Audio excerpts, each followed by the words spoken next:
There is a war to get your attention, and here's the scary part. Most people don't even realize that it's going on. Picture this. It's 11 o'clock at night, you're in your bed. You're scrolling through Instagram right before you try to fall asleep.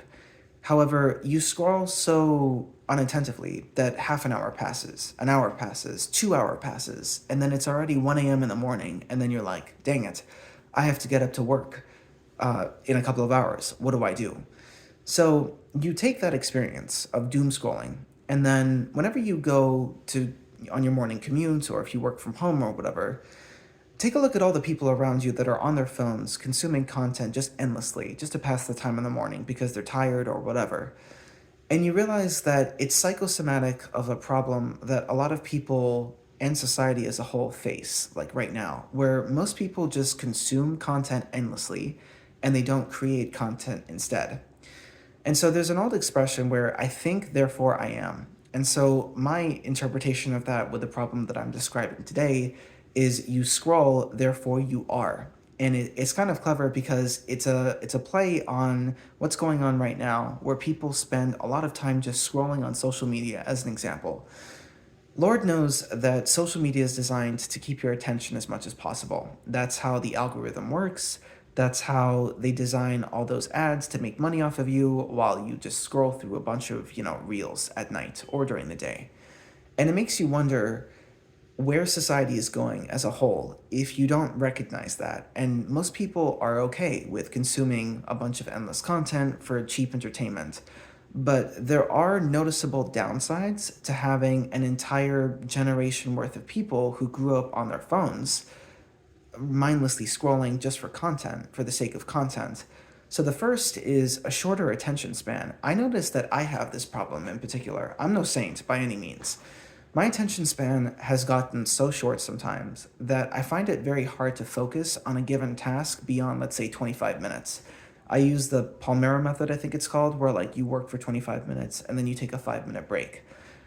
That sometimes works and like that sometimes doesn't work, which is a scary thing because human beings should be capable of deep focus on a specific task for a couple of hours to no end.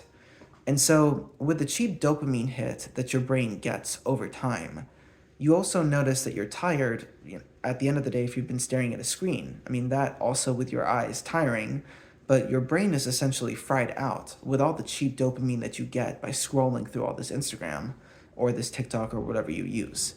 So, in addition to a cheap dopamine hit, shorter attention spans, you have an entire generation that basically, grew up on their phones and didn't even bother to play outside. Call it what you will with a lack of parenting or whatever, but it is a weakness that a lot of people are facing nowadays with my generation, the younger generation especially, that literally are born with like iPads or phones. It's kind of crazy when you think about it. So, what can you do about this problem? So, there are two solutions that I personally have tried to implement in my life, and by extension, I hope you can do that as well. And so, there's a book that I recently read called The Passion Economy by Adam Davidson. So, this book was written in 2020. So, a couple years ago, it's still relevant. And the main lesson of this is that anyone can be a creator. So anyone can create content rather than mindlessly consume it. And so there are a bunch of examples in the book itself that give people that are like average Joe Schmoes, like for example, there's this an accountant that's been working at the same place for pretty much his entire life. He spent, 4 hours a day or something like that driving back and forth from a factory. It paid good money and it was stable, but the work was so repetitive and boring that he basically lost his purpose in life, or that's what he felt. So one day, he had this creative idea to try to automate the process of data entry because this was an outdated client. The point is that he had a creative mindset and he changed his job for the better. Not to say that he ended up working for himself, which he did many years down the road, but he came from a creative tactical point and asked himself like, okay, something's got to change. How can I use a creative mindset to augment my work or to better it in some way? So there's a lesson to be had here where you don't need to necessarily become a creator for the sake of becoming a creator, like becoming an entrepreneur or whatever. That doesn't matter. But if you can learn the lesson of having a creative mindset and then trying to augment your work in some capacity using skills that you have an interest in, that's also one method to do it as well. So the first solution is to become a creator. We all have interests, we all have niches that we love to explore. However, using my YouTube channel as an example, I'm not focusing on any one niche in particular because I treat this more as a video journal rather than an actual focus on, let's say, like entrepreneurship and stuff like that. So rather than, if you don't have one niche that you want to focus on, you can explore a broad range of interests if you want to. So you can become a creator or a synthesizer of ideas. And that's one idea that Dan Koh perpetuates a lot of in his own book and on his own YouTube channel, along with Hamza, I believe his name is. I watched a video from him like yesterday about being a synthesizer, where you study a subject area, you learn as much as you can, and then you share those results with people via YouTube or social media. It doesn't really matter. And then what you can do is essentially become a synthesizer of ideas and publish that as a creator. It's pretty cool when you think about it.